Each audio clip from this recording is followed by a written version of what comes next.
Champaner railway ફાટક પર ટ્રાફિકની ગંભીર સમસ્યા સર્જાઈ હતી। સાવલી હાલોલ રોડ પર 3 થી 4 કિલોમીટર સુધી ટ્રાફિક જામ સર્જાયો હતો, જેના કારણે આવતા જતા વાહન ચાલકોને ભારે મુશ્કેલીનો સામનો કરવો પડ્યો હતો। ચાંપાનેર રેલવે ફાટક પર ટ્રાફિકની ગંભીર સમસ્યા ઉદ્ભવી હતી। સાવલી હાલોલ રોડ પર 3 થી 4 કિલોમીટર સુધી ટ્રાફિક જામના દ્રશ્યો સર્જાયા હતા, જેના કારણે હાલોલ નોકરીએ જતા આવતા મુસાફરો ભારે હાલાકીનો સામનો કરી રહ્યા છે। દરરોજ હજારો વાહનો આ માર્ગ પરથી પસાર થાય છે। ટ્રાફિક જામમાં 108 એમ્બ્યુલન્સ પણ ફસાઈ હોવાના દ્રશ્યો સર્જાયા હતા। વર્ષોથી રેલવે ઓવરબ્રિજની માંગ છતાં કાર્યવાહી કરવામાં નથી આવી। ટ્રાફિકથી ગ્રામજનો, નોકરિયાતો અને વાહન ચાલકો પરેશાન થયા છે। ચાંપાનેર રેલવે ફાટક પર વહેલી તકે ઓવરબ્રિજ બનાવવાની માંગ ઉઠી છે।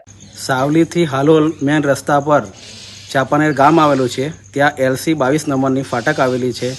આ ફાટક ઉપર દરરોજ 2 કિલોમીટર બંને સાઈડ વાહનોના ટ્રાફિક થાય છે અને ઓવરલોડ વાહનો ત્યાં આગળ મોટા ઊભા રહે છે, જેના કારણે વિદ્યાર્થીઓ, ગામના અવર જવર કરતા લોકો, નોકરિયાત વર્ગ સમયસર એમના સ્થળે પહોંચી શકતા નથી। અને 2 દિવસ પહેલાં તેવી ઘટના બની હતી કે ઇમરજન્સી 108ને પણ દર્દી સાથે લઈ ગયા હતા અને ત્યાં આગળ ફાટકમાં એ જગ્યા પર એ એમ્બ્યુલન્સ ફસાઈ ગયેલી અને ગઈકાલે જ 2 વાહનો સામસામે આ ફાટક ઉપર ટકરાયા હતા।